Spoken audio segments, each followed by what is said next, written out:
이번 삼성전자 갤럭시 GOS 파문에 있어서 핵심이 발열 문제인데, 이 발열 문제가 삼성전자 기술 때문이 아니라 퀄컴 AP 문제일 수 있다고 어제 제가 얘기하자마자 오늘 바로 외국인 기관 매수세가 돌아왔습니다. 그렇다고 추세적인 반등을 판단하는 그런 리스크를 굳이 우리가 짊어질 필요는 없고요. 오늘 보셨겠지만 삼성전자도 떨줍 올팔이 통하잖아요. 제가 조금 흥분할 때마다 밖에서 앰뷸런스 소리가 저렇게 마치 정신병원에서 픽업 나온 것처럼 저를 경고하고 있습니다. 간밤에 넷플릭스는 2011년 이후 처음으로 고객수 감소 이 소식에 35% 떡락했는데, 우리로 치면 상한가 넘게 떨어진 거예요. 미국은 상한가 제한폭이 없으니까 하루에 막 70% 떨어지는 경우도 있습니다. 하여튼 넷플릭스 이 여파로 뉴욕 증시에서도 디즈니, 워너브로스, 로쿠 이런 미디어 업종이 단체로 이제 원산 폭격을 당했는데, 디즈니, 워너브라더스, 로쿠 이런 미디어 업종이 단체로 원산 폭격 당했습니다. 디즈니가 5.5% 빠졌고, 워너브라더스 6% 빠졌고, 로쿠도 6.17% 큰 폭으로 하락했습니다. 그리고 뭐 말할 것도 없이 이 넷플릭스도 주가가 2017년 당시 주가로 회귀를 했습니다. 이 정도면 코로나 이전이 아니라 거의 과거로 가는 타임머신을 타고 한 5년치 수익이 단 몇 개월 만에 휴지가 된 건데, 이런데도 주식이 위험자산이 아니라고요?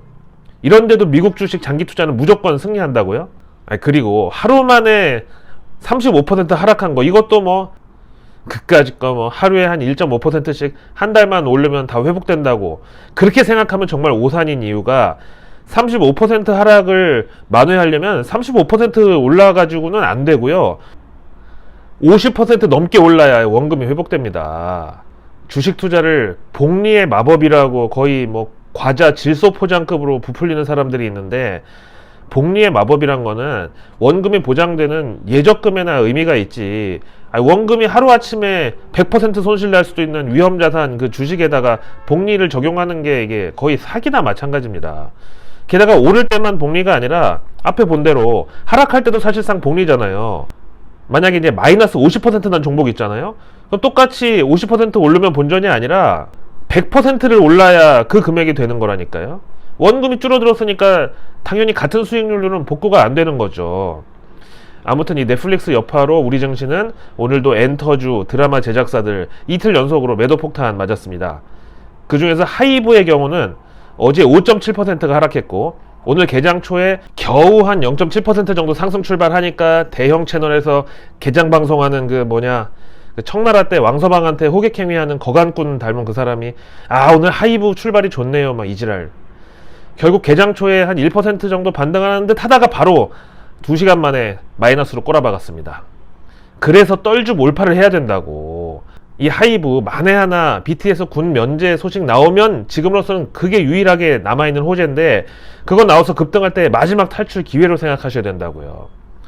무슨 하이브에 대해서 팬심으로 덕질로 기업 분석한다는 그 애널리스트, 일명 패널리스트라는 사람이 작년에 하이브 목표가 50만 2천 원 불렀다가 계속 떨어지니까 올 초에 보다가 36만 원이 진짜 찐 바닥이라고 했다가 23만 원까지 떨어지니까 묵묵부답. 그러다가 최근에 이제 3월 말인가 리포트를 또 냈는데 하이브 목표가를 46만 원으로 조금 이제 눈치껏 조금 내려잡은 거죠. 그러면서 방송 나와서 여전히 뭐 BTS가 리오프닝 최대 수혜를 받을 거라고 막 여기저기 떠들고 다녔죠. 그러는 동안 하이브 주가 30만 원까지 올라오니까 거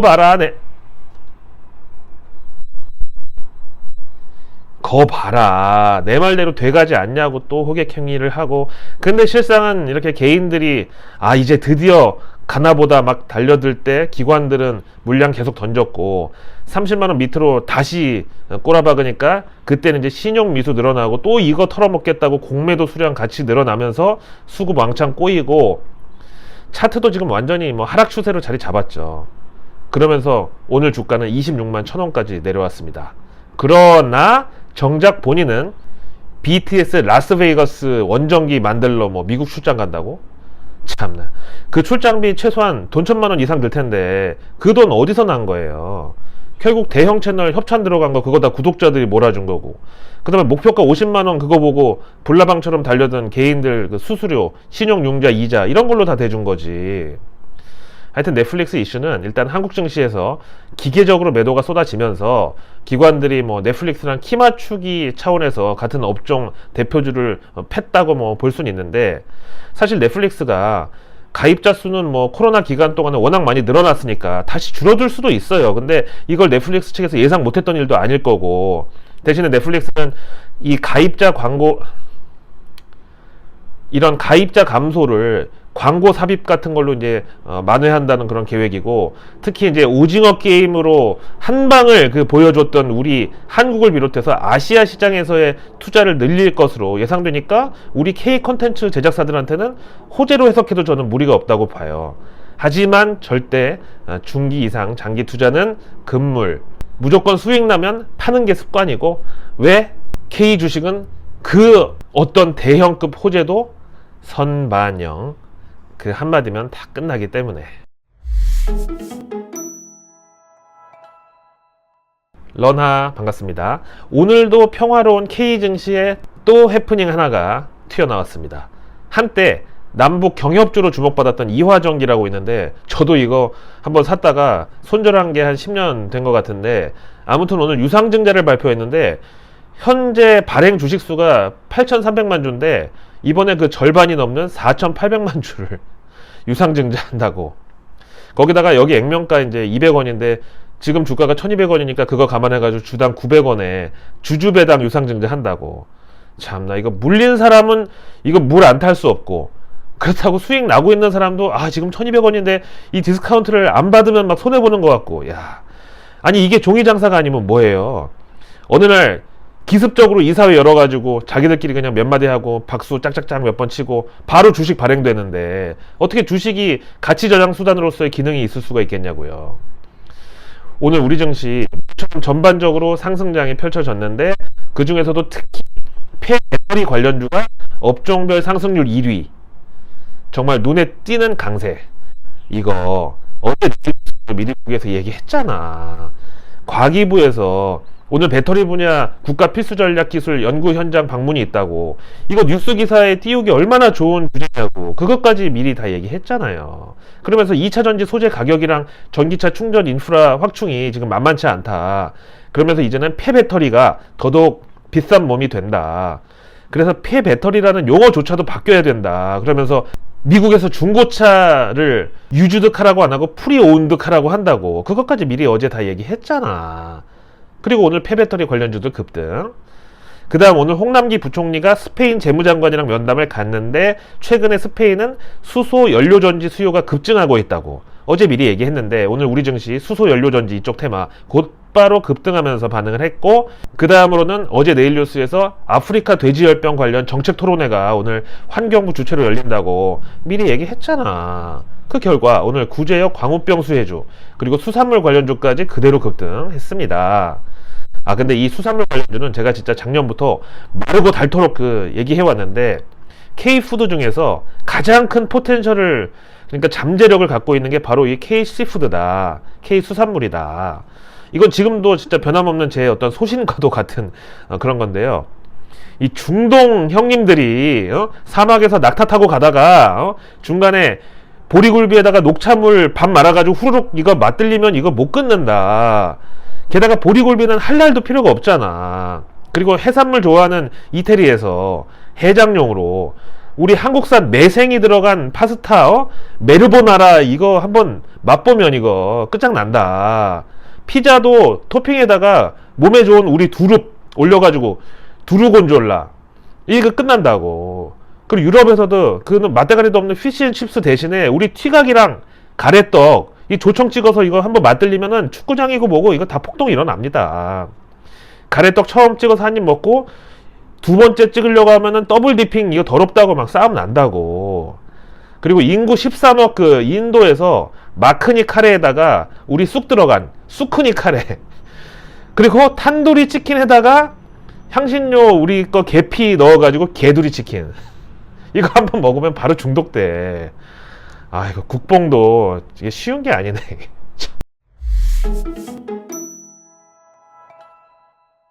아무튼 오늘로써 5월 FOMC 정확하게 13일 남은 가운데 코로나 유동성 장세 이후 미국의 첫 금리 인상은 지난 3월에 우리가 첫 경험을 했는데 진통이 만만치 않았고, 이번에는 0.5%포인트 빅스텝 금리 인상을 또 처음으로 우리가 경험할 순간이 다가오고 있습니다.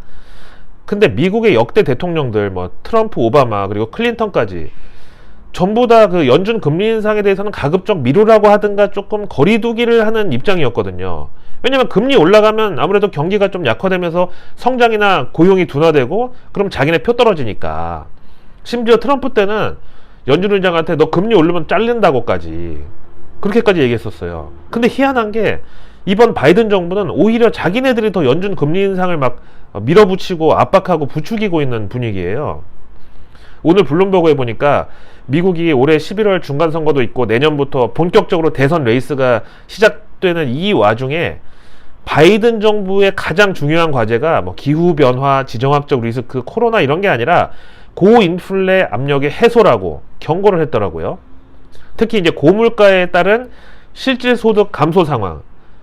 이건 뻔한 얘기잖아요. 물가가 오르면 똑같은 돈을 벌어가지고는 소득이 감소되는 것 같은 효과가 있을 거잖아요. 그래서 이 가계의 생활 수준을 높이기 위한 정책적 지원이 필요하다고까지 얘기했어요. 여기서 정책적 지원이라는 게 뭐 최근에 전략 비축유 방출한 것처럼 서비스 앤 굿즈, 그러니까 재화와 용역의 공급을 늘려주는 거. 그리고 이제 미국은 거의 중산층 대부분이 월세로 살다 보니까 이런 주택 임대료 인상 억제 책 같은 거 그런 게 있겠고, 아무튼 이런 고물가 상황을 효과적으로 대응하는 것이 바로 바이든 정부의 이런 지지율 하락을 반전시킬 유일한 모멘텀이라고 막 합니다. 그럼 당장 저는 정책적인 대응도 중요하지만 인플레이션 잡는 데 있어서 가장 교과서적이면서도 제일 쉽고 빠른 대응이 바로 시중에 돌아다니는 유동성 흡수하는 거. 금리 올리고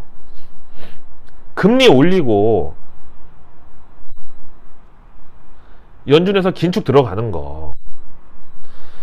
아무튼 가장 최근에 연설을 했던 메리 데일리 샌프란시스코 연은 총재도 이제 딱 13일 남은 5월 FOMC에서 0.5% 금리 인상에 대한 기대가 매우 현실적이다라고 했고, 그 다음에 찰스 에반스 시카고 연은 총재는 연준 중립금리가 2.5% 수준인데 내년에는 이걸 넘어서는, 즉 3%대 기준금리를 보게 될 수도 있다고 경고를 했습니다. 물론 인플레이션이 올해 내로 안 잡히면은 저렇게 빅스텝 더하기 축지법까지 이제 쓰겠다는 건데, 최근 들어서 미국의 3%대 기준금리는 제가 본 적이 없어요. 아마 가장 마지막 그 3% 이상 미국 기준금리가 2007년도 서브프라임 사태 직전에 봤던 것 같은데, 그래서 이거 뭐라고 예단하기가 힘듭니다. 근데 중요한 건 미국 금리가 3%면 우리는 기준금리를 얼마나 더 올려야 되느냐, 이거 과연 우리 실물 경제가 그 충격 감당할 수 있느냐, 저는 이 생각밖에 안 들어요. 다음, 우리 이제 내일부터 주말 앞두고서 이제 러우 전쟁 상황이 또 어떻게 전개될지, 주말에 또 무슨 브레이킹 뉴스 해가지고 막 큰 소식이 나올지, 이거를 신경 쓰지 않을 수가 없는데, 그러니까 요즘은 매주 금요일 증시는 항상 할리데이 리스크야. 주말에 또 무슨 일 터질지 모른다 그래가지고. 근데 이번에 러시아에서 사르맛이라고 하는 ICBM 발사에 성공했다는 소식이 있었어요. 이게 그냥 북한에서 쏘는 그런 장거리 미사일과는 다르게 이거는 미국 텍사스주나 아니면 뭐 프랑스 크기의 영토를 완전히 그냥 초토화시킬 수 있는 전략 핵무기로 분류가 됩니다. 여기에 맞서서 주요 서방국들은 우크라이나에 러시아와 맞설 수 있는 중화기를 지원하고, 미국도 우크라이나 추가 군사 지원에 나설 것으로 정해집니다. 그래서 보면 너무 늦습니다. 구독과 알림 설정만으로 아직 나오지 않은 뉴스 아닌 데일리 뉴스를 매일 저녁 여러분들의 안방으로 제가 직접 배달합니다. 상위 1% 정보 취급자들은 절대로 장중에 뉴스 속보나 실시간 뉴스 따위에 도파민을 지배당하지 않습니다. 그들에게는 적어도 매일 아침 금융시장에 나서기 전에 미리 전략이 수립되어 있고 오늘 어떤 재료들이 금융시장을 이끌어갈지 파악이 되어 있습니다. 여러분은 이들과 똑같은 출발선상에 손잡고 같이 가는 게 바로 내일 뉴스 미리 보기 구성 취지 정보 민주화 되겠습니다. 자, 내일은 4월 22일 이번 주 마지막 거래일 금요일입니다. 먼저 정부 일정은 코로나19 중대본 회의가 있습니다. 지금 마스크 착용 의무 해제를 놓고 인수위와 현 정권이 지금 충돌을 빚고 있는데, 이제 보톡스 임플란트 이런 이제 어떤 치아 구강 그리고 얼굴 성형 관련된 이런 게 이제 같이 리오프닝으로 분류되고 있지만, 항상 말씀드리는데 리오프닝 관련주들은 조금만 이제 주가가 좀 좋아진다고 하면 바로 유증 때릴 그런 우려에 대비해야 된다. 그래서 결국 이것도 떨줍 올팔이다. 내일 김부겸 총리는 새마을의 날 기념식에 참석합니다. 그 새벽 종이 울렸네, 새 아침이 밝았네. 이거 새마을운동 노래 저는 아직도 기억나는데, 아무튼 새마을운동 관련주는 지지난 대선 때 박근혜 테마주로 분류됐던 그 종목들일 것 같고, 대신에 내일 김부겸 총리가 새마을의 날 기념식에서 진짜 새마음, 새마을 이런 마인드로 원전을 한번 언급해 준다면 정말 미래지향적인 새마을의 날 기념식이 될 것 같습니다. 내일 금요일 산업부는 대한항공 김해 테크센터 방문 행사가 있습니다. 이거 이제 뉴스 플로우에 장식하기 좋죠. 대한항공 김해 테크센터는 항공우주용 기체부터 하이브리드 엔진 생산까지 맡고 있습니다. 최근에 하이브리드 드론을 군에 납품하는데, 향후에는 이제 소방, 경찰, 플랜트 산업체 등 다양한 현장에서 이걸 활용할 수 있도록 개발 중이라고 합니다. 혼자 만들겠지만 이 부품 관련해서 협력사들이 증시에 그대로 있습니다. 내일 환경부는 사업장 오염물질 사물 인터넷 기반으로 최첨단 관리라는 보도자료를 공개할 예정입니다. 요즘 산업계에서 중대재해처벌법 관련해가지고 IoT 역할이 굉장히 중요해지는 이유가 뭐냐면, 특히 화학물질 관리에 있어서 필요한 센서나 장비 이런 쪽이랑 그 호환이 중요하기 때문이거든요. 내일 금요일 복지부는 감염정보 결합분석센터 개소식을 엽니다. 데이터 3법 개정에 따라서 건강보험의 빅데이터 감염정보를 바이오 관련 기업에 무제한 제공이 가능해졌고요. 임상이 중요한 유전병 치료제 만드는 이런 바이오 업체들의 수혜가 됩니다. 내일은 유엔이 지정한 지구의 날입니다. 요게 이제 1969년에 미국 캘리포니아주 해상 기름 유출 사고 발생을 계기로 해가지고 해외에서는 이 지구의 날 차 없는 날로 운영하기도 하고, 우리나라는 매년 지구의 날을 전후한 일주일을 기후 변화 주간으로 정해가지고 온실가스 감축을 위한 저탄소 생활 실천 알리기 소등 행사 같은 걸 진행합니다. 이건 이제 지구 온난화 이런 주제랑 연결되기가 쉬운데, 근데 과거에 또 프레온 가스가 지구 오존층 파괴한다고 뭐 헤어스프레이도 쓰지 말라고 그랬었는데, 저 이제 중학교 때는 일단 무스로 머리 이렇게 넘긴 다음에 아쿠아네트라는 거 이렇게 그 보라색 스프레이로 한번 쫙 뿌리고 세팅하고 나가면 이제 이 바람 불어도 흔들리지 않는 그 머리였었는데, 하여튼 그때 어찌나 죄책감을 강요하든지. 근데 또 요즘은 또 그런 얘기 쑥 들어가고 스프레이 제품들 요즘 뭐 미스트다 뭐다 열나 많이 나오잖아요. 하여튼 이 환경운동, 지구보호 이런 트렌드는 거의 그 뭐 어떤 패션 업계처럼 일반인은 그냥 그런 게 유행이래 그러면 그냥 수동적으로 따라갈 수밖에 없는 그런 영역 같습니다.